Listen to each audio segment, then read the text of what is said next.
بيبدأ الموسم الثاني من مسلسل لوست مع جاك ولوك وكيت وهم عند الباب بعد ما فجروه، وللأسف بيلاقوا السلم اللي جواه اتكسر بسبب شدة الانفجار، وكده مش هيقدروا ينزلوا الركاب بسرعة قبل ما الأشخاص التانيين اللي على الجزيرة يوصلوا. جاك بيقول لهم إنهم لازم يرجعوا للكهف علشان لو حصل أي حاجة يبقوا موجودين ويدافعوا عن الركاب، لكن لوك بيبقى عنده لسه فضول إنه يعرف إيه اللي تحت الأرض، لكن جاك مش بيوافق وبيقول له تقدر تيجي في أي يوم تاني، بس الليلة دي بالذات لازم نكون جنب الركاب. بنروح للكهف. تشارلي بيقول لباقي الركاب إن مفيش ناس تانيين على الجزيرة، وإن دانيال كانت عاملة كل ده علشان تخطف ابن كلير. كلم جاك مع هيرلي وهم راجعين في الغابة وبيسأله هو كان يقصد إيه لما كان بيقول إن الأرقام دي نحس قبل ما يفجروا الباب. هيرلي بيحكي له على القصة بتاعته وإنه استخدم الأرقام دي وكسب فلوس كتير جدا، ومن بعدها حياته اتقلبت جحيم وكل قرايبه وكل اللي حواليه بيموتوا ويتأذوا إلا هو. ولما شاف الأرقام دي على الباب حاول يوقف لوك لأنه متأكد إنهم بعد ما يفتحوا الباب المصايب هتبدأ تهل عليهم. مش بيقتنع بالكلام ده قوي وبيقول له دي مجرد أرقام وأنت محظوظ جدا علشان كده كسبت ليا نصيب. بعدها بيرجعوا للكهف وجاك بيتكلم مع الركاب وبيعرفهم إنهم لقوا باب بيوصل لمكان تحت الأرض وفجروه علشان يستخبوا جواه، بس للأسف السلم اللي بينزل للمكان ده اتكسر ومش هيقدروا ينزلوهم كلهم بسرعة قبل ما الأشخاص دول يوصلوا، وأفضل حل دلوقتي إنهم يفضلوا مع بعض في الكهف ويستخدموا الأسلحة اللي معاهم. فجأة وهو بيتكلم بيلاقي لوك بيجهز في كاب وخارج وبيقول لهم إنه هيستخدمه عشان ينزل للمكان ده بدل السلم. جاك بيحاول يقنعه إنه يستنى لحد الصبح، لكن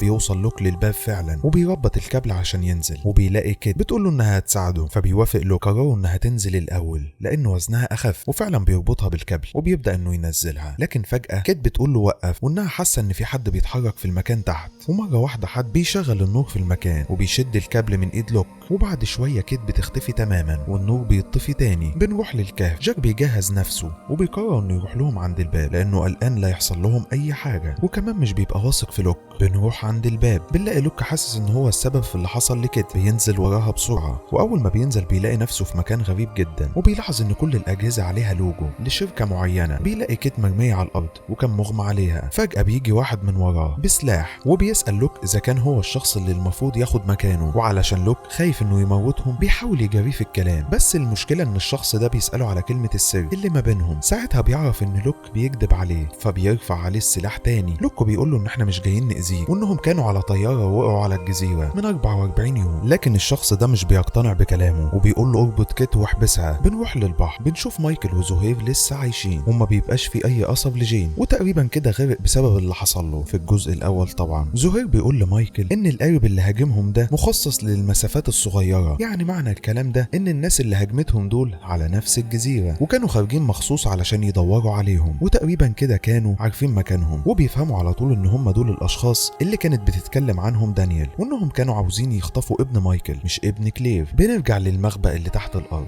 وكده وهي بتحاول تحرر نفسها وبتنجح فعلا في كده، وبتتصدم من كمية الأكل اللي في الأوضة اللي هي محبوسة فيها، وبتشوف فتحة تهوية في السقف وبتقرر إنها تهرب منها. اتكلم مع الشخص ده اللي بيكون اسمه ديزنون وبيسأل لوك كم واحد من الركاب اللي معاه تعبوا وماتوا، فبيستغرب لوك جدا من سؤاله وبيقول إن مفيش أي حد تعب وكلهم عايشين عادي. وفجأة بيبدأ صوت جهاز الإنذار يشتغل في المكان كله، وأول ما بيسمعوا ديزموند بيتوتر جدا وبيقول للوك يقوم يمشي معاه، وبياخده عند كمبيوتر وبيخليه يقعد قدامه وبيقول له إنه هيمليه شوية أرقام لازم يكتبها بالظبط وما يغلطش في أي رقم فيهم، وبيبقى فيه زي عداد بيعد تنازلي، وديزموند عمال يبص عليه ومتوتر جدا. وبعد ما بيكتب لوك الأرقام وبيضغط على الزرار بنلاقي العداد رجع زي ما كان، وفجأة بيسمعوا صوت جاك في المكان وهو بينادي على كيت، فبيقول له لوك إن ده واحد من الركاب وده الدكتور الوحيد اللي معاهم في الجزيرة. بيروح ديزموند يراقبه وبيخاف لما بيلاقيه معاه مسدس. بيوصل جاك لنفس الجهاز اللي هم كانوا قاعدين قدامه وبيلاقي لوك جنبه وفي حد رافع مسدس عليه. كل ده وكيت بتبقى مراقباهم من فتحة التهوية، وبيفضل ديزموند يطلب من جاك إنه يحط مسدسه على الأرض وإلا هيموت لوك،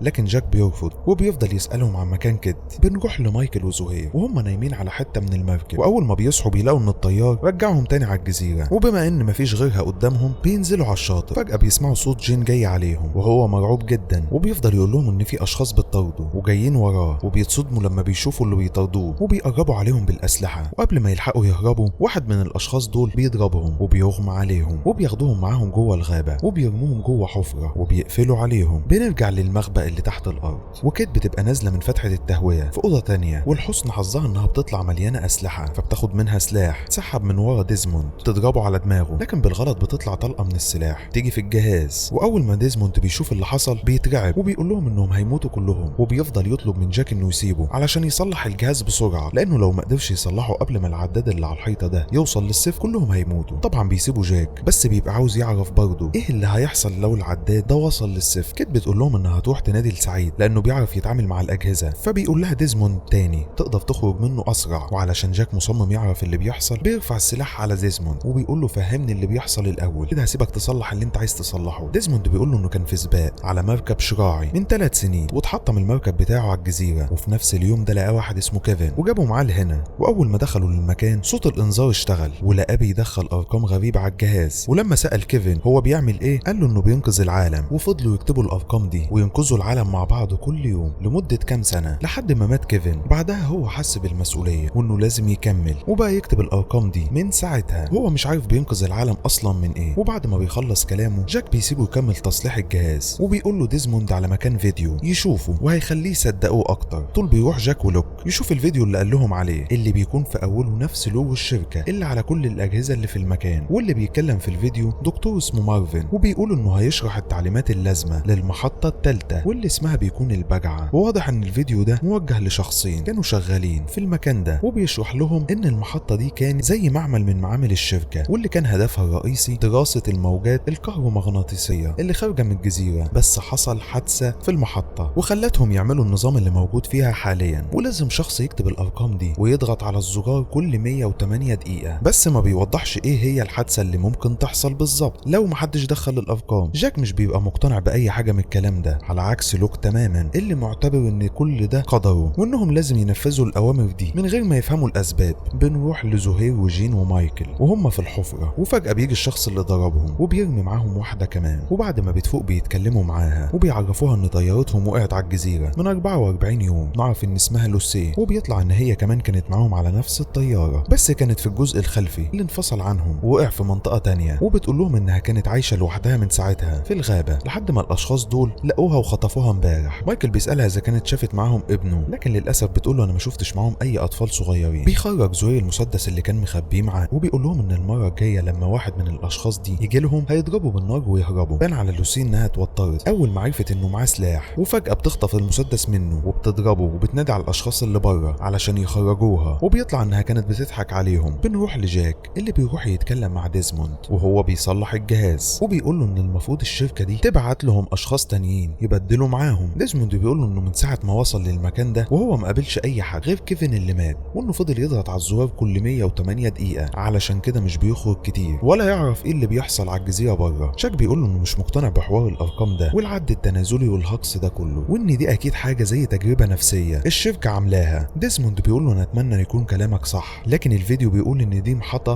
كهرومغناطيسية وهو اول ما بيقرب من اي جدران اي حاجة حديد معاه بتتسحب ناحيتها. المهم اول ما بيجي يشغل الجهاز بيتحرق وبيعمل مشكلة في كهربة المكان كله. ديزموند بيقول لهم ان كده خلاص الموضوع انتهى وبيجري بسرعة يلم شوية اكل ويلم شوية حاجات كده معاه علشان يهرب. جاك هو كمان بيمشي وبيقول له لوك انه مش مقتنع بالكلام ده وان هو متأكد انهم لو سابوا الجهاز وما دخلوش الارقام دي مفيش اي حاجة هتحصل. بترجع كيت مع سعيد وبيكون معاهم هيرلي اللي بيكون اسعد يوم في حياته اول ما بيدخل الاوضة اللي مليانة اكل. بنروح للغابة بنلاقي جاك بيطارد ديزموند وبيوقفه وبيهدده بالمسدس وواضح عليه انه متعصب جدا وبيفضل يقول له ان مفيش حاجة هتحصل وان مفيش سبب يخليه يهرب. ديزموند بيقول له بعد 15 دقيقة هنعرف اذا كان كلامك حقيقي ولا لا. والغريب ان ديزموند بيتعرف على جاك وبيقول له انه شافه قبل كده وبيطلع انه قابله قبل كده في لوس انجلوس من كام سنة. المهم ديزموند بيقول له هيهرب ولو عايز يضربه بالنار يضربه هما كده كده اساسا هيموتوا. المهم بعد كلامهم ده جاك بيسيبه يهرب تاني للمخبأ اللي بيكون سعيد نجح انه يصلح الكمبيوتر وبيشغله فعلا وبيقعد لوك مكانه علشان يحط الارقام اللي قال عليها ديزموند. وطبعا هيرلي اول ما بيسمعها تاني بيتجنن لانها بتكون نفس الارقام بتاعته ولما بيشوف ان لوك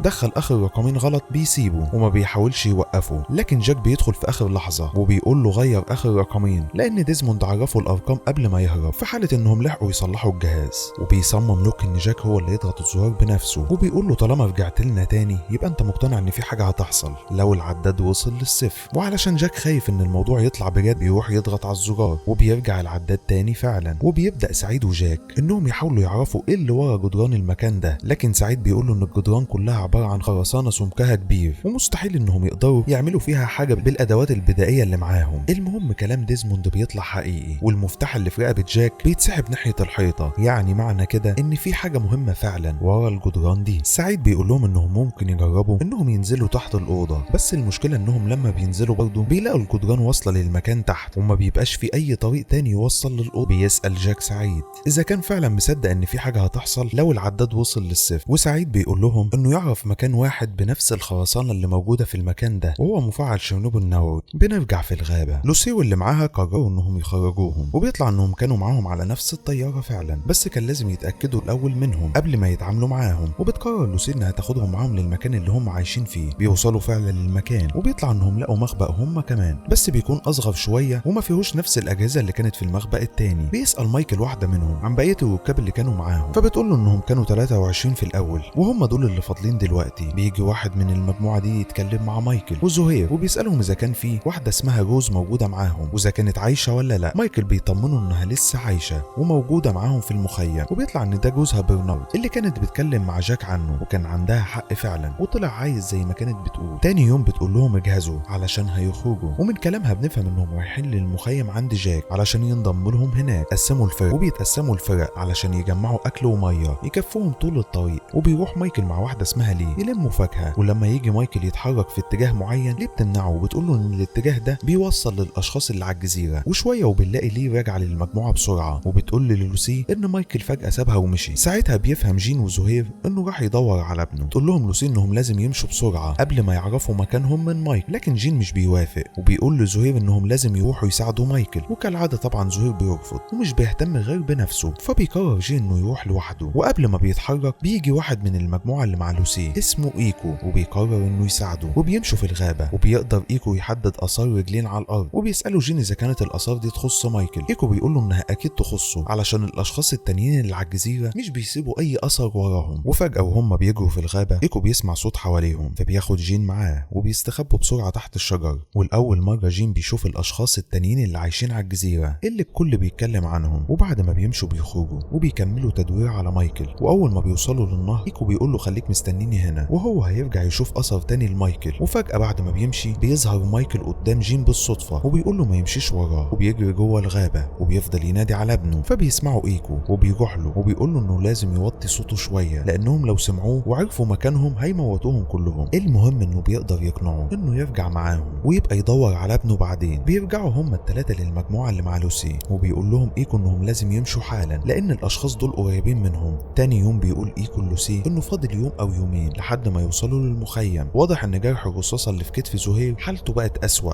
لانه ما اتعالجش، وعلشان كده بيقرروا انهم يمشوا من طريق الغابه مع انه بيكون اخطر لكنه اسرع. كلم مايكل مع جين وهم ماشيين، فبتيجي لوسي بسرعه وبتقول لهم ما يطلعوا الصوت والا هيتسببوا في موتهم كلهم. ساعتها بيصمم مايكل انه يعرف ايه اللي بيحصل معاهم ومخليهم خايفين للدرجه دي. لوسي بتقول له ان الاشخاص اللي موجودين على الجزيره كلهم في اول يوم ليهم وخطفوا منهم 3، وبعد ما عدى اسبوعين رجعوا تاني وخطفوا منهم 9. وبتقول له انهم ممكن يكونوا في اي مكان حواليهم وانهم لو عاوزين يفضلوا عايشين لازم يتحركوا من غير صوت وما يكشفوش مكانهم. كملوا طريقهم في الغابه وحاله زهير بتتدهور اكتر لدرجه انه مش بيقدر يتحرك وبيغمى عليه. فبيصنع مايكل حماله من الشجر علشان يقدروا ينقلوه معاهم. وفجاه وهم ماشيين بيلاحظوا ان في واحده من اللي كانوا معاهم اختفت. همس الاشخاص دول ينتشر في المكان كله، فبتعرف انهم هيهاجموهم فبتقول لهم كل واحد يهرب. وسعيد بيلاقي شانون بتجري في الغابه فبيروح يتكلم معاها. شانون بتقول له انها شافت وولت في الغابه وبتدور عليه. طبعا سعيد مش بيصدقها وبيقول لها ان وولت مع ابوه على المركب. وفجاه وهم بيتكلموا بيسمعوا صوت الهمس ده حواليهم في كل مكان، وبيظهر وولت فعلا. تيجي وراه شانون علشان ترجعه معاهم للمخيم. وفجاه سعيد بيسمع صوت ضرب نار في الاتجاه اللي جريت منه فبيجري على هناك وبيتصدم لما بيلاقيها غرقانه في دمها. طلع ان لوسي هي اللي ضربتها بالنار لانها كانت فاكراها واحده من الاشخاص التانيين وبتهاجمهم. وبعد ما شانون ماتت سعيد بيتعصب وبيهجم على لوسي، لكن ايكو بيلحقها وبيدافع عنها وبيقدروا انهم يضربوه على دماغه ويخلوه يغمى عليه. وليبي بتقول لها انهم لازم يروحوا للمخيم بتاعهم لان حاله زهير بتتدهور واكيد هم هيتفهموا انها كانت حادثه وانت ما كنتيش تقصدي انك تقتليها. ولما بيسمعها ايكو قرروا ان هو اللي يشيل زهير ويروح بيه للمخيم بتاعهم لوحده. كلم مايكل مع سعيد وبيعرفوا ان في اشخاص هاجموهم على المركب وخطفوا ابنه وان غالبا هم دول اللي كانت دانيال بتتكلم عنهم. وبيقول له ان لوسي واللي معاها كانوا معاهم على نفس الطياره بس كانوا في الجزء الخلفي اللي انفصل عنهم وقع في النص التاني من الجزيره. بنروح لجاك وكيت وهم بيتكلموا مع بعض في الغابه وفجاه بيلاقوا ايكو قدامهم شايل زهير وبيسال عن مكان المخيم، فبياخدوه معاهم بسرعه للمخبأ اللي تحت الارض. وبيبدأ جاك انه يعالج الجرح بتاع زهير قبل ما يدخل في غيبوبة، وايكو بيتكلم مع لوك وبيعرفوا ان شانون ماتت بالغلط. وفي الغابة بنلاقي برنارد بيقول له لوسي انه عاوز يروح للمخيم علشان يشوف مراته ويطمن عليها، وليني برضه بتسألها هي ناوية تعمل ايه، فبتقول لوسي لمايكل على شوية طلبات يجيبها من مخيمهم، ولما يرجع بالطلبات دي ساعتها هتحرر سعيد وهتسيبهم يمشوا. لكن بعد ما مايكل مشي نارد بيقول لها انه مش هيشارك في اللي هي عايزة تعمله ده، وانه قرر يسيبهم ويروح هو للمخيم لوحده. فبتقول لهم لوسي امشوا كلكم، وانها هتفضل مع سعيد لحد ما مايكل يرجع. وبنفهم من كلامها انها ناوية تاخد شوية الحاجات اللي طلبتها وتعيش لوحدها في الغابة. بيوصل مايكل للمخبأ وبيعرف جاك باللي حصل كله، وعلى طول بيبدأوا انهم يجهزوا الأسلحة علشان يحرروا سعيد. فبيوقفهم ايكو وبيقول لهم ان لوسي غلطت بس ما كانتش تقصد، وانه ممكن يوصل لها بنفسه لوحده من غير أسلحة. فبيوافق جاك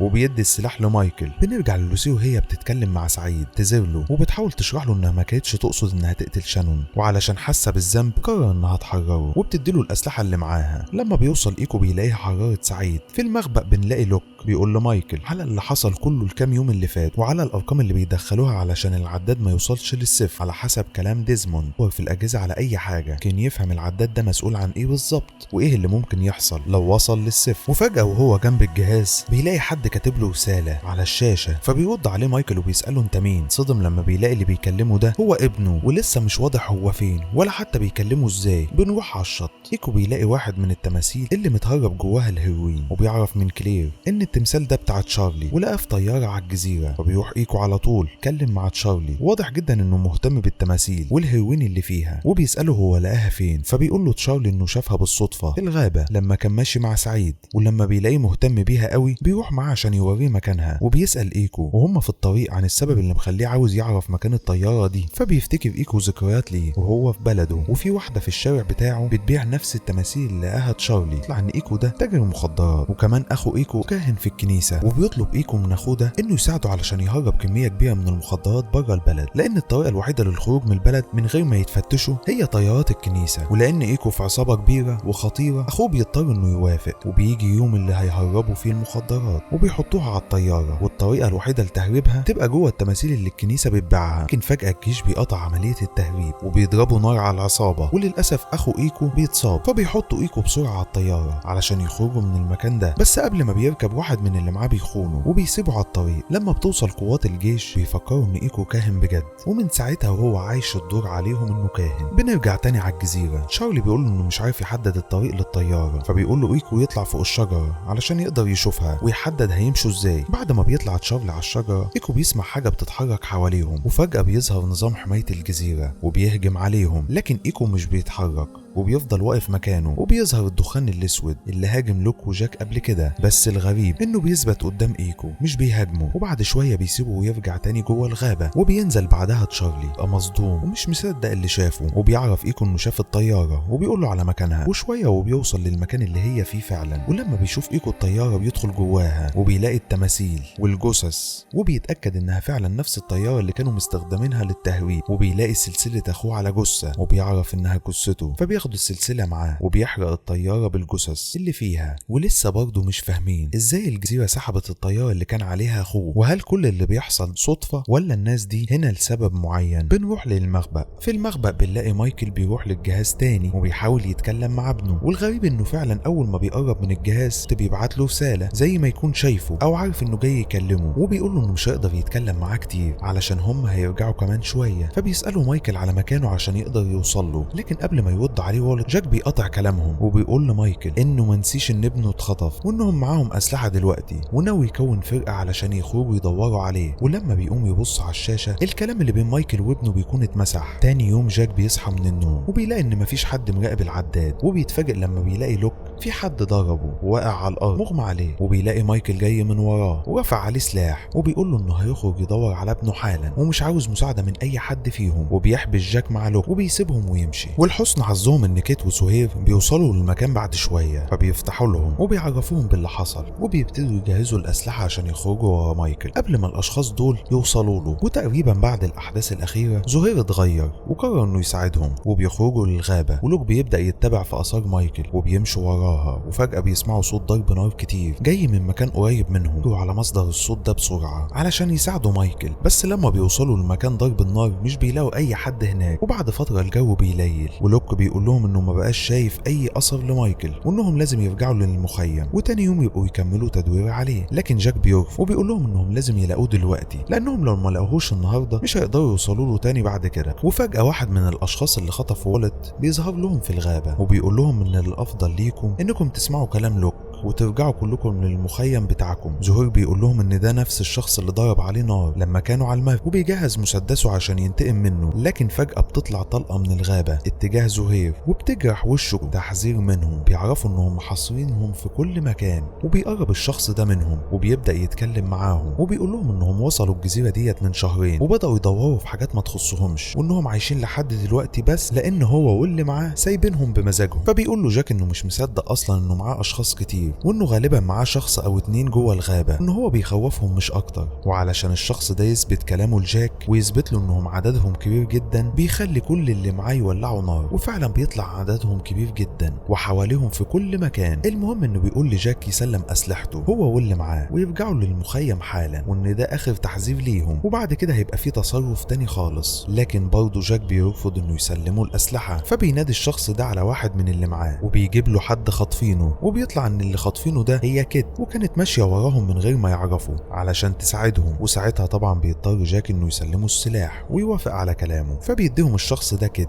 وخلال ثواني بيختفي تماما كل اللي معاه جوه الغابه. المهم بيرجعوا للمخيم وجاك بيتكلم مع لوسي وبيقول لها انه عرف انها كانت شرطيه قبل ما تقع على الجزيره، وبعد اللي حصل ده بيقول لها انهم محتاجين يكونوا جيش وبيسالها ياخدوا وقت قد ايه علشان يدربوا كل الركاب على ضرب النار. وتشارلي بيروح يتكلم مع كلير وبيلعب مع ابنها كالعاده، لكن كلير بعد ما عرفت انه كان مخبي هيروين معاها بتقول له ما تقربش من ابني ثاني، فبيسيبها تشارلي فعلا وبيروح على الشاطئ. وفجاه وهو قاعد بيسمع ابن كلير بيعيط والصوت جاي من البحر، فبينط بسرعه في الميه وبيقدر انه يخرجه. وبعد ما بيخرج بيلاقي هيرلي عمال يساله هو بيعمل ايه بالطفل في وسط الميه، وبيطلع ان تشارلي بيمشي وهو نايم وسرق الطفل من كلير وراح به البحر. كلير مش بتلاقي ابنها فبتصرخ وبتلم الركاب كلهم وبيشوفوا تشارلي وهو شايله واقف بيه على الشاطئ، وعلى طول بتفكر كلير انه رجع يتعاطى تاني وان ابنها في خطر. المهم تاني يوم بنلاقي تشارلي بيروح يتكلم مع لوك في الغابه، قول له اتكلم مع كلير بالنيابه عنه ويحاول يقنعها انه ما يرجعش للمخدرات تاني ويعتذر لها عن اللي حصل امبارح. لكن لوك بيرفض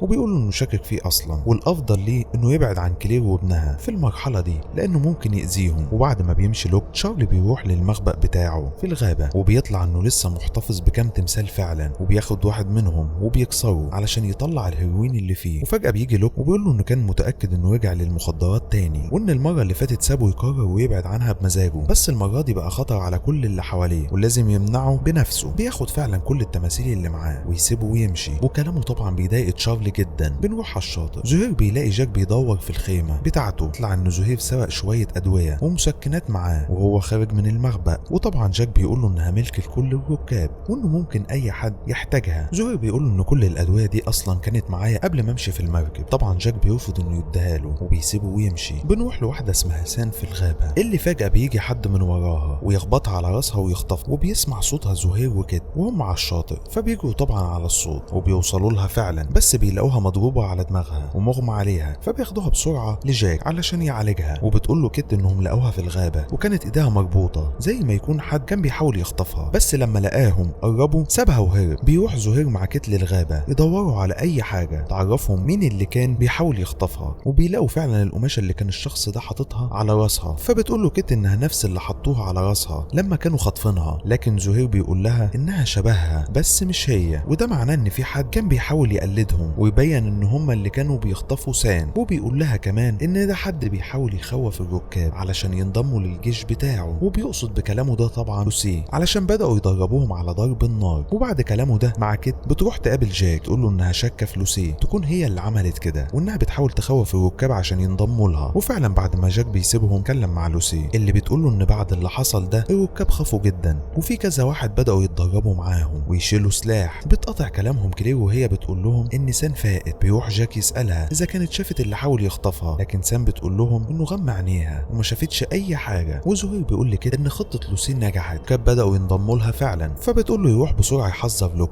علشان هم جايين ياخدوا سلاح. وفعلا على طول زهير بيروح المخبأ للوك وبيعرفه، وعلشان لوك يقدر يخرج ينقل الاسلحه لمكان تاني بيقول لزهير يراقب العداد. وفعلا اول ما بيوصل جاك بيلاقي زهير قاعد قدام الجهاز، ولما بيروح يفتح خزنه الاسلحه بيلاقيها فاضيه تماما. فبيفهم على طول اللي حصل وبيروح يتكلم مع لوك على الشاطئ وبيفضل يساله على مكان الاسلحه، لكن لوك بيرفض يعرفه وبيقول له ان الاسلحه لو اتوزعت على الركاب هتحصل حوادث كتير بالغلط زي اللي حصل مع شانون وهيموتوا بعض قبل ما الاشخاص دول يمسكوهم حتى. وفجاه بيقطع كلامهم صوت ضرب نار جنبهم، وبيخرج زهير وهو معاه بندقيه، وبيطلع ان هو اللي عامل الخطه دي كلها من الاول علشان يسرق الاسلحه بسبب اللي جاك عمله معاه لما خد الادويه منه وقدر يوقعهم كلهم في بعض وضحك عليهم. وبيقول لهم ان اللي يحتاج سلاح بعد كده يجي يستأذن منه وهو هيقرر اذا كان يديه او لا. وبعد ما بيخلص كلامه معاهم بيروح يقابل شخص في الغابه، وبيطلع ان تشارلي ساعده في الخطه كلها، وهو برضه اللي خطف سام وضربها ورماها في الغابه. وبيعمل كل ده علشان ينتقم من لوك لانه مفكر انه بيحاول يبعده عن كلير وابنها. تاني يوم في الغابه سعيد بيلاقي دانيال حرك حوالين المخيم بتاعهم، فبيروح يتكلم معاها وبيسألها عن السبب اللي مخليها تجيلهم. فبتقول له انها كانت جايه تقابله وعاوزه توري له حاجه مهمه، لكن سعيد مش بيبقى واثق فيها بسبب اخر مره لانها قالت لهم ان الاشخاص دول جايين يخطفوا ابن كلير وهي اللي ضحكت عليهم وخطفته. فبتقول له لا انا المره دي عاوزه اوريك حاجه مهمه جدا، وبتديله البندقيه بتاعتها عشان يثق فيها وتاخده معاها المكان فخ من الافخاخ بتاعتها. وبيتصدم سعيد لما بيلاقي واحد عمال يصرخ ويطلب المساعده، ودانيال بتقول له انه من الاشخاص اللي بيخطفوهم وما يحرروش ولا يصدق اي كلمه منه، لكن الشخص ده بيقول له ان اسمه هنري ومش فاهم اصلا هما بيتكلموا عن ايه، وبيفضل يطلب من سعيد انه يحرره. وفعلا سعيد بيقتنع بكلامه وبيفكه، وهنري بيطلع يجري على الغابه، بس قبل ما بيهرب بتضربه بالسهم وتوقعه على الارض مغمى عليه. تقول لسعيد ان ده واحد من الاشخاص اللي بيخطفوهم وانها جابته عشان عايزه تستجوبه لحد ما تعرف كل حاجه عنه الاشخاص اللي معاه، وبتحذره انه هيفضل يكذب عليه لمده كبيره ولازم ما يصدقش اي كلمه منه. فبياخده سعيد وبيروح بسرعه على المخبأ وبيعرف لوك علشان يشوفوا هيتصرفوا معاه ازاي. وبيفضل سعيد يسأله هو وصل للجزيرة دي ازاي وامتى ومع مين. هنا بيقول له انه كان في رحلة هو ومراته على منطاد وطايرين فوق المحيط، وقعوا على الجزيرة دي من 4 شهور وفضلوا مستخبيين في كهف، ومراته ماتت من 3 أسابيع بسبب المرض. وبيدخل عليهم جاك وهم بيتكلموا وبيعرف اللي حصل برضه، ولما بيشوف السهم في كتف هنري على طول بيبدأ انه يعالجه. وسعيد بيسأل لوك اذا كان مصدق القصة اللي بيقولها ولا لا. لوك بيقول له انه كلامه مقنع ومفيش اي دليل يثبت انه بيكذب، لكن سعيد بيقول له ان في طريقة واحدة يعرفوا اذا كان بيكذب بيها ولا لا، وبيطلب منه انه يغير الرقم السري بتاع خزنة الأسلحة علشان جاك ما يقدرش يفتحها، وهو هيقفل على نفسه معاه ويعذبه لحد ما يتكلم. وفعلا لوك بيغير الرقم السري وبيروحوا يتكلموا مع جاك وبيقنعوا ان هم المفروض يخبوا هنري في مخزن الأسلحة ويقفلوا عليه علشان محدش تاني من الركاب يشوفه ويقلق لحد بس ما يتأكدوا من قصته ويعرفوا اذا كان بيكذب ولا لا. فعلا جاك بيوافق. المهم بياخدوه ينقلوه لمخزن الأسلحة، وهو خارج بيتفاجئ بسعيد بيقفل على نفسه جوه معاه، ولما بيحاول يفتح الخزنة بيلاقي ان لوك غير الرقم السري، وبيفهم ساعتها انهم ضحكوا عليه من الاول علشان بيبقوا عايزين سعيد يستجوبه. وبيفضل يسأل هنري عن تفاصيل كل اللي حصل معاه من ساعة ما وقع على الجزيرة ازاي وامتى ودفنها فين، برغم ان هنري بيجاوب على كل اسئلتهم الا ان سعيد بيبدأ يعذبه. ولما بيسمع جاك اللي بيحصل بيفضل يطلب من لوك انه يفتح الباب، لكن لوك بيرفض وبيقول له انهم لازم يعرفوا الحقيقة. وفجأة صوت الانذار بيشتغل علشان حد يروح يدخل الرقم على الجهاز، فبيستغل جاك الفرصة وبيقول له لوك انه مش هيخليه يدخل الرقم لو ما فتحش الباب. ساعتها بيضطر لوك انه يفتح له الباب بسرعة علشان يكتب الرقم، بس المشكلة ان العداد بيكون وصل للصفر وظهر عليه رموز غريبة، والمكان بيبدأ يعمل صوت مرعب كأن في مصيبة هتحصل، لكن برضه بيضغط على الزرار. والحسن حظهم ان العداد بيرجع يعد تاني من الاول، وجاك بيخرج سعيد من الخزنة وبيبعده عن هنري، وواضح كده من نظرة هنري لسعيد انه كان بيكذب عليه ومخبي حاجات كتير فعلا. بيفضل سعيد يقول لجاك انه متأكد انه واحد منهم. بنروح على الشاطئ، جاك بيروح يكشف على ابن كلير لان درجة حرارته عليت، وكلير بتقول له انها شاكة ان الاشخاص دول عملوا حاجة في ابنها وهم السبب في المرض اللي عنده وهم برضه اللي يقدروا يعالجوه. لكن جاك بيقول لها جرد دور برد عادي، وبيطمنها انه هيتابعه على طول لحد ما يبقى كويس. تاني يوم بنلاقي كلير قلقانة جدا وبتروح تتكلم مع ليني بما انها دكتورة نفسية، وبتقول لها انها اتخطفت لمدة اسبوعين ومش فاكرة اي حاجة تماما عن الفترة دي تساعدها تفتكر اللي حصل، لانها حاسة ان ده ليه علاقة بمرض ابنها. فبتوافق ليني وبتقعد معاها تحاول تخليها تفتكر، وفعلا الموضوع بينجح وكلير بتفتكر اللي حصل معاها وبتشوف اللي خطفها، وزي ما يكون كده بيجهز لها حقنة علشان يديها لابنها، وده بيرعب كلير جدا. وبتقول لهم ان كان عندها حق وان الاشخاص دول حقنوا ابنها بفيروس، وبتطلب من كيت انها تساعدها علشان توصل للمكان اللي خطفوها فيه. فبتوافق كيت وبيروحوا هما الاتنين مع بعض للغابة، وبيقابلوا دانيال وهما ماشيين، وكلير بتطلب مساعدتها هي كمان، ولان دانيال عارفة معظم اماكن الاشخاص دول بتوافق توريهم الطريق. وبعد شوية بيوصلوا المكان في الغابة، وكلير بتبدأ تفتكر ذكريات عنه، وبتفتكر انها كانت قاعدة مع ايسين على نفس غصن الشجرة، بس واضح انها كانت متخدرة تماما وما كانتش في حالتها الطبيعية. وعلى طول بتجري المكان قريب منهم تشيل الشجر من عليه، وفعلا بيلاقوا باب قدامهم بيوصل لمكان تحت الارض. فبينزلوا هما التلاتة، لكن بيلاقوه فاضي وما فيهوش اي حد. بتدور كيت في المكان وبتلاقي لبس قديم ودقن صناعية وصمغ، ومعنى كده الاشخاص دول بيغيروا في شكلهم ولبسهم، بس لسه مش واضح السبب. كلير لنفس الاوضه اللي كانت محبوسه فيها، وده بيخليها تفتكر ذكريات من اللي حصل معاها كله. وبيكون في واحده بتحاول تفوقها وبتقول لها انها لازم تهرب حالا، لكن واضح ان المخدر بيبقى مأثر على كلير وبيخليها مش في وعيها، علشان هي كانت موافقه انهم ياخدوا ابنها، وحتى كانت رافضه انها تهرب. وده خلى البنت دي تخدرها علشان تخرجها من المكان ده من غير ما حد يشوفها. وبعد الذكريات الكتير دي بتقول لهم انها عرفت مكان دواء ابنها، ولما بتروح للتلاجة اللي كانت شايفه فيها الدواء بتلاقيها فاضيه. المهم بيخرجوا من جوه المكان ده وبيرجعوا تاني للمخيم، وقبل ما دانيال تسيبهم وتمشي كلير بتتكلم معاها، تقول لها ان في الذكريات اللي افتكرتها شافت بنت عينيها زرقاء، وتقريبا دي بنتها أليكس اللي خطفوها منها من 16 سنه، وان هي اللي ساعدتها تهرب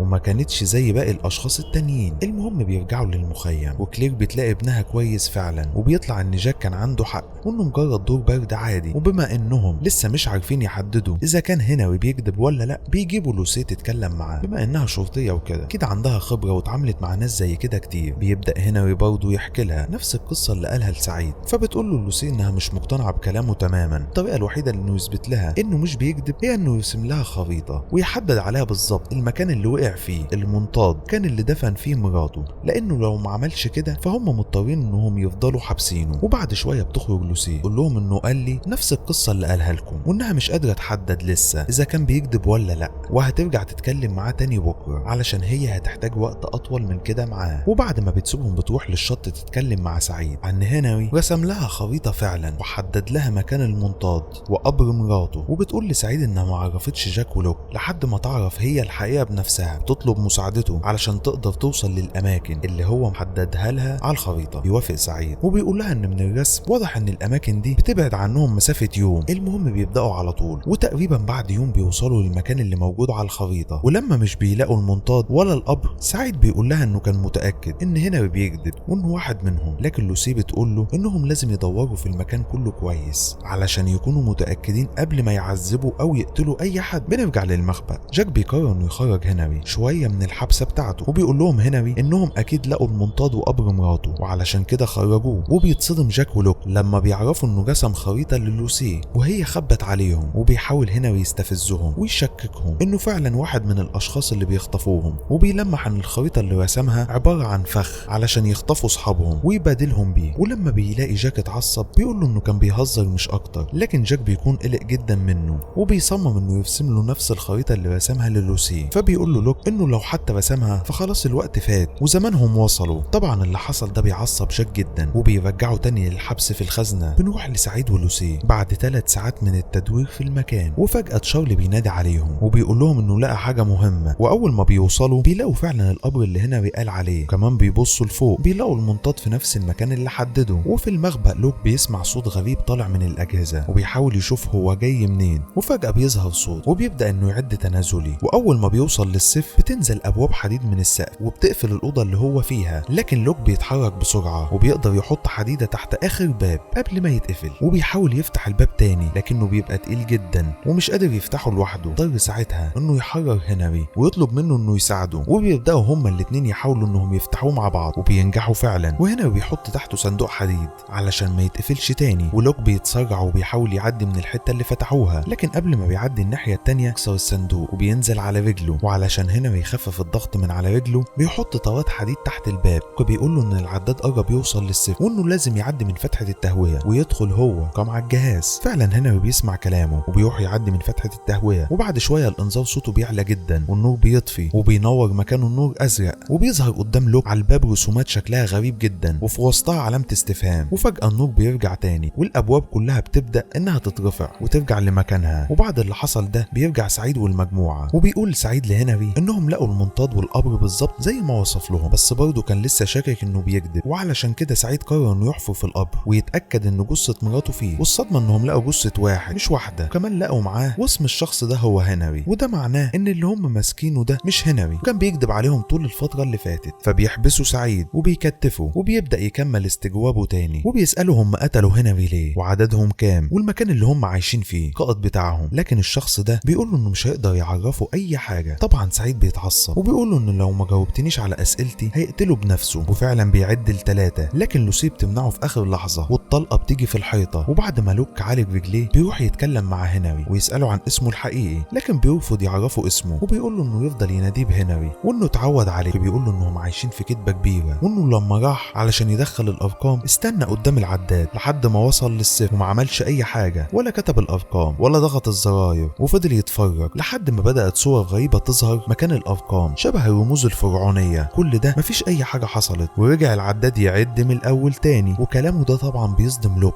اللي بيقول له انه بيكذب. ولما بيخرج لوك من عنده بيحاول يفهم معنى الرسمه اللي شافها على الباب. كلام هنري نوعا ما بيكون اثر عليه علشان الانذار شغال بقاله فتره وما دخلش الارقام بقاله مده، ولوك لسه ما دخلش الارقام لحد ما بيجي جاك وبيقول له اكتب الارقام لان العداد قرب يوصل للصفر. ساعتها بيكتبها لوك، بس واضح فعلا انه بقى شاكك في الموضوع، وعلشان كده بيتكلم مع هنري تاني. يفضل يقول له ما يكدبش عليه ويعرفه اذا كان كتب الارقام وضغط الزرار ولا لا، لكن هنري ما بيردش عليه تماما وبيبقى فرحان انه تقريبا عمل اللي في دماغه وخلى لوك يشك في اللي هو بيعمله. بيخرج جاك من المخبأ وبيروح يتكلم مع كيت وبيقول لها انه هيروح للمكان اللي قابل فيه الاشخاص دول في الغابه، وهيعرفهم انهم حابسين واحد منهم وهيعرض عليهم انهم يحرروه مقابل انهم يسلموهم مايكل وابن وولد. بعد شويه بيوصلوا للمكان اللي قابلهم فيه اخر مره وبينادي عليهم وبيقول لهم انهم خاطفين واحد منهم، لكن مفيش اي حد بيظهر ولا بيرد عليهم اي حد. فبيقرروا انهم يفضلوا الليله ديت في المكان لحد ما يجي حد منهم يتكلم معاهم. وفجاه بيسمعوا صوت حد بيتحرك حواليهم، ولما بيقرب منهم بيطلع مايكل وباين عليه انه تعبان جدا. فبياخدوه معاهم وبيرجعوا بسرعه للمخبأ، وقبل ما بيوصلوا اتكلم مع هنري وتديله اكل. فاجئ بيه مره واحده بيضربها وبيخنقها وبيحاول يموتها، لكن لحسن حظها ان لوك بيلحقها في اخر لحظه وبيضربه على دماغه. وبعد ما بيفوق هنري لوك بيروح يتكلم معاه وبيساله هو ليه حاول يقتل لوسي وما حاولش يقتله مع انه كان اسهل بالنسبه له. فبيقول له هنري انه من الاشخاص اللي هم محتاجينهم، وانه كان في طريقه ليه اصلا علشان يتكلم معاه قبل ما يقع في فخ دانيال. وبيقطع كلامهم وصول جاك وكيت وهم معاهم مايكل، وبيفتكر لوك انهم قابلوا الاشخاص دول واتفقوا معاهم على المبادله علشان كده سلموهم مايكل. لكن جاك بيقول له ان مفيش مبادله ولا اي حاجه، وانه مايكل ظهر قدامهم بالصدفه. وبعد كام ساعه مايكل بيقول لهم ان بعد ما سابهم مشي ناحيه الشمال وعرف مكان الاشخاص التانيين وفضل مراقبهم، ولاحظ انهم اشخاص بدائيين جدا عايشين في خيم بسيطه واكلهم هو السمك اللي بيصطادوه من البحر، وعددهم كلهم حوالي 22 شخص مش اكتر. وعندهم كمان مخابئ زي اللي احنا فيها دلوقتي، وتقريبا ده المكان اللي حابسين فيه الاطفال لان عليه حراسه 24 ساعه، لكن حراستهم كمان ضعيفه وعباره عن شخصين وكل واحد فيهم معاه سلاح. وبيقول لهم انهم يقدروا يهاجموهم ويهزموهم بسهوله بالاسلحه اللي معاهم، وانه اول ما يخف شويه هيعملوا خطه ويروحوا علشان يرجعوا ابنه. وفعلا جاك ولوك بيقتنعوا بكلامه وبيقولوا للوسي تحرس هنري لحد ما يروحوا اسلحه من زهير. واول ما بيمشوا لوسي بتروح تتكلم مع هنري تديله سكينه علشان يفك نفسه بيها، علشان هي بتبقى متضايقه منه وعاوزه تقتله لانه حاول يموتها، والطريقه الوحيده عشان تعمل كده انه يبان انها قتلته لانه كان بيحاول يهرب. لكن في الاخر لوسي بتخرج من عنده وما بتقدرش انها تقتله، فبيشوفها مايكل وبيعرف منها اللي حصل وبيقدر يقنعها انه متضايق زيها لانهم خطفوا ابنه، وبيقنعها انه هيقتله مكانها. وفعلا بتديله لوسي المسدس علشان يقتله، لكن الصدمه ان مايكل بيضرب لوسي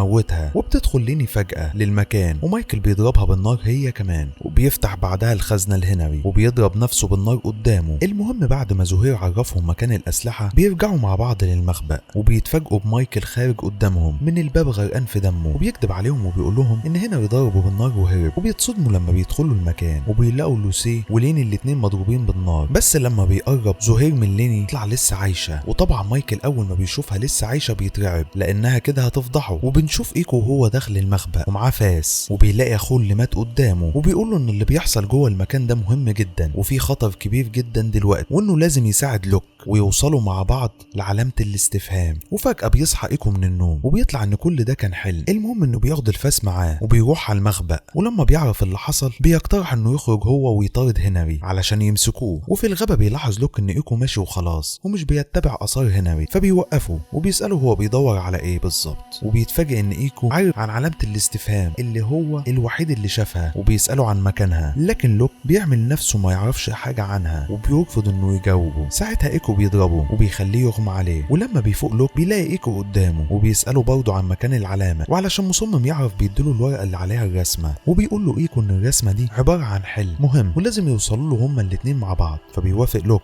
وبيمشوا ورا الطريق اللي هو رسمه، وبعد شويه بيلاقوا نفسهم عند نفس الطريقه اللي هم لقوها قبل كده. ولان الجو كان بالليل ومش شايفين حاجه بيخيموا في مكانهم. تاني يوم بعد ما بيصحوا ايكو بيطلع للمكان اللي الطياره كانت متعلقه فيه، ولما بيبصوا من فوق بيلاقي ان في علامه استفهام كبيره جدا مرسومه على الارض. فبينزل بسرعه وبيدور في المكان يمكن يلاقي حاجه، وفجاه وهو بيخبط على الارض بيلاقي حاجه حديد تحت التراب. فبيزقوا الطياره مع بعض وبيتصدموا ان في باب تاني تحتها زي اللي لقوه قبل كده. طول بينزلوا المخبأ ده علشان يفهموا معنى الحلم اللي حلم بيه ايكو، وبيلاقوا تحت شاشات كتيره جدا موجوده في المكان كله. ولما بيشغلها لوك اكتشفوا انها بتعرض صوره كاميرا مراقبه في المخبأ بتاعهم، واكيد الشاشات التانيه بتعرض صوره كاميرات مراقبه في مخابئ مختلفه. وبيلاقي ايكو شريط فيه تعليمات زي اللي لقوها قبل كده، ولما بيشغلوها بيلاقوا نفس الدكتور وهو بيشرح نفس الكلام اللي سمعوه قبل كده. يقول لهم ان دي المحطه الخامسه واللي اسمها اللؤلؤه، وهي عباره عن مركز مراقبه لباقي المحطات التانيه اللي على الجزيره. وبيتصدم لوك لما الدكتور بيقول انهم بيراقبوا تجارب نفسيه بيعملوها، وان باقي المحطات فيها اشخاص بيمروا باختبار معين وبيشوفوا تاثيره عليهم. وده معناه ان فعلا كلام جاك كان صح، والارقام والزراير دول مجرد تجربه نفسيه. وبيقول لهم الدكتور انهم بيسجلوا كل المعلومات اللي بيشوفوها وبيبعتوها لهم في الانبوبه. وبعد ما الفيديو خلص لوك بيلاقي ايكو بيلم كل الورق اللي في المكان، وبيقول له ان الموضوع طلع مهم ولازم يعرفوا عنه كل حاجه وعايزين يفهموا كل حاجه، وان الدكتور لسه قايل بنفسه انها تجربه نفسيه. لكن ايكو بيقول له ان ده اختبار ليهم وقدرهم، وانهم لازم يفضلوا على الزراير، ولو خلاص مش مقتنع ولا هتضغط على الزراير تاني هو اللي هيبدا يضغطوا بعد كده. بنروح لجاك وهو بيحاول يعالج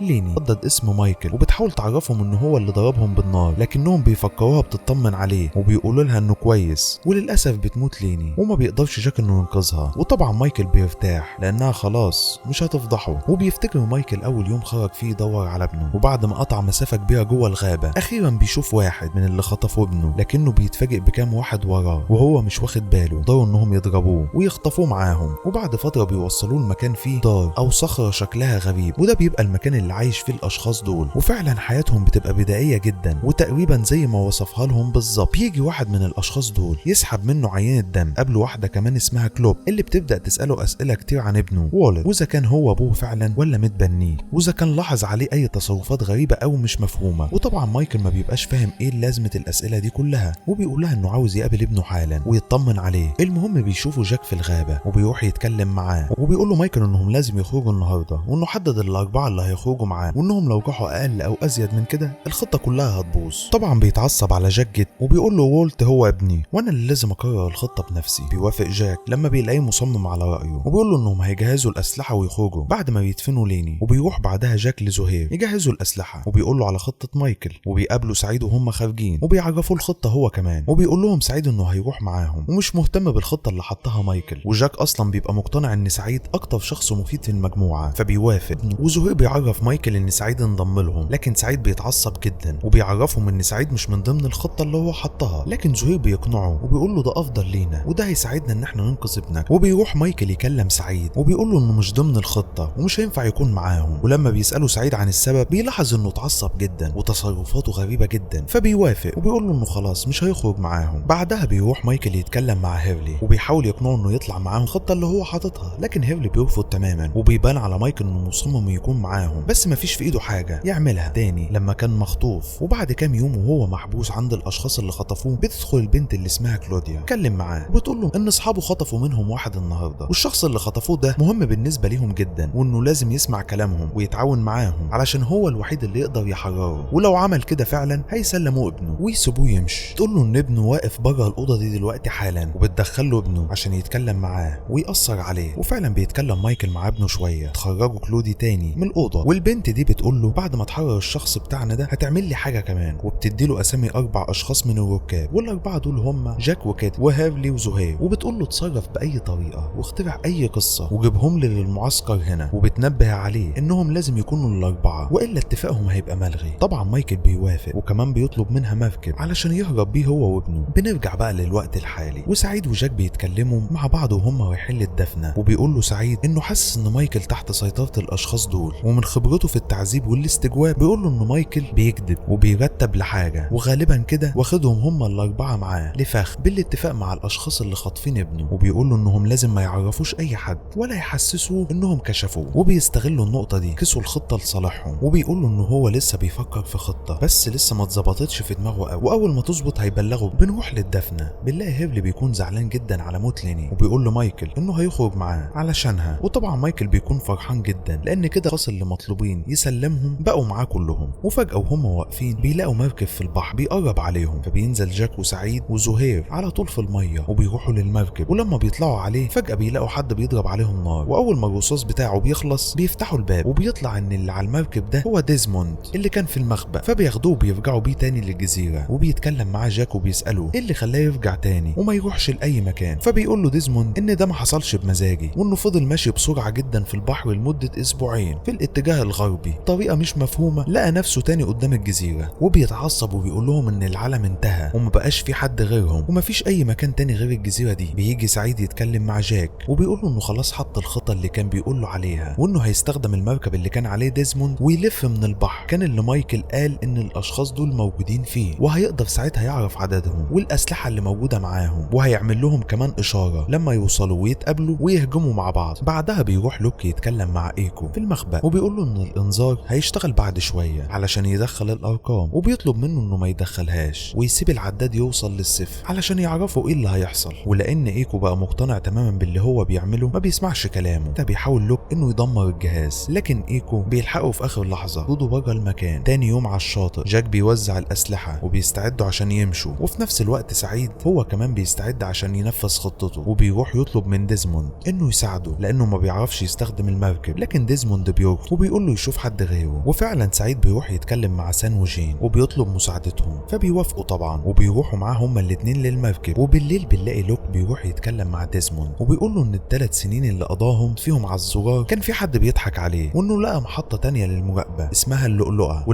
ولقى فيها فيديو بيشرح ايه اللي بيحصل معاهم، وان كتابتهم للارقام وضغطهم على الزراير كل ده تجربه نفسيه، وبيوريه الشريط اللي لقاه في المحطه علشان يتاكد من كلامه، وبيطلب مساعدته لانه عارف المحطه دي اكتر من اي حد تاني، وبيقول له ان في شخص تاني بيضغط على الزرار مكانهم وعاوزين يوقفوه علشان يعرفوا ايه اللي هيحصل. وفعلا بيقرروا انهم يروحوا مع بعض للمخبأ، وبنروح لايكو وهو قاعد قدام الجهاز، وفجاه بيسمع حد بيتحرك في المكان والنور بيطفي، فبيقوم علشان يشوف مين ويرجع الكهرباء، لكن فجاه بيسمع صوت عد تنازلي زي اللي سمعه لوك قبل كده، والابواب بتنزل، وبينجح لوك وديزموند انهم يمنعوا ايكو انه يدخل الاوضه، وبيحبسوا نفسهم جوه وبيستنوا مع بعض لحد ما العداد يوصل للصفر. ولما بيفهم ايكو ايه اللي هم ناويين عليه بيخرج من هناك بسرعه وبيروح على الشاطئ يتكلم مع تشارلي وبيطلب مساعدته عشان يلاقي المتفجرات ويفتح الابواب، وبيقول له انهم لو ما عملوش كده 90 دقيقه كل اللي على الجزيره دول هيموتوا، فبيوافق طبعا وبيروحوا يدوروا على المتفجرات. وعلى المركب بنلاقي سعيد وجين وسان بيشوفوا رجل تمثال على الشاطئ، والغريب ان الرجل دي بتبقى لشخص ب4 صوابع بس، وبيكملوا طريقهم ويوصلوا اخيرا لمكان الصخره اللي مايكل قال لهم عليها، وبيعرفوا انهم خلاص كده وصلوا للمكان اللي الاشخاص دول عايشين فيه. بنروح لجاك والمجموعه وهم ماشيين في الغابه، وبتتكلم كيت مع زهير وبتقول له انهم متراقبين وان في شخصين ماشيين وراهم بقالهم فتره على الناحيه التانيه من النهر، اتفق معاه انهم خلال 5 ثواني هيبداوا يضربوا نار عليهم، وفعلا بيضربوا نار عليهم، وزهير بيقدر انه يموت واحد فيهم. تفضل كيت تقول له انهم لازم لازم يطاردوا اللي هرب لانه اكيد هيحذر الباقي. فبيقول لهم جاك سيبوه، ملوش لازمه ان احنا نطارده. اضطر ساعتها يعرفهم ان مايكل خانهم وواخدهم هم الاربعه الفخ. ولما بيضغط على مايكل قدامهم بيعترف وبيقول لهم انهم طولوا لسته فيها اساميهم هم الاربعه علشان يسلمهم، وهددوا انه لو ما عملش كده مش هيشوف ابنه تاني. فبيفهموا ساعتها ان هو اللي حرر هنري كمان اللي موت ليني وضرب نفسه بالنار. وبيبدا كل واحد فيهم يرجع في كلامه وبيقرروا انهم ما يساعدوهوش. واول واحد فيهم بيبقى هيرلي. جاك بيقول لهم انهم لازم يكملوا طريقهم وانه مجهز خطه تانيه هو وسعيد.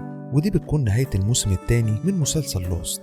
انتظر الجزء الثالث. ما تنساش تعمل لايك على الفيديو واشتراك في القناة علشان اللي جاي عظمة. سلام.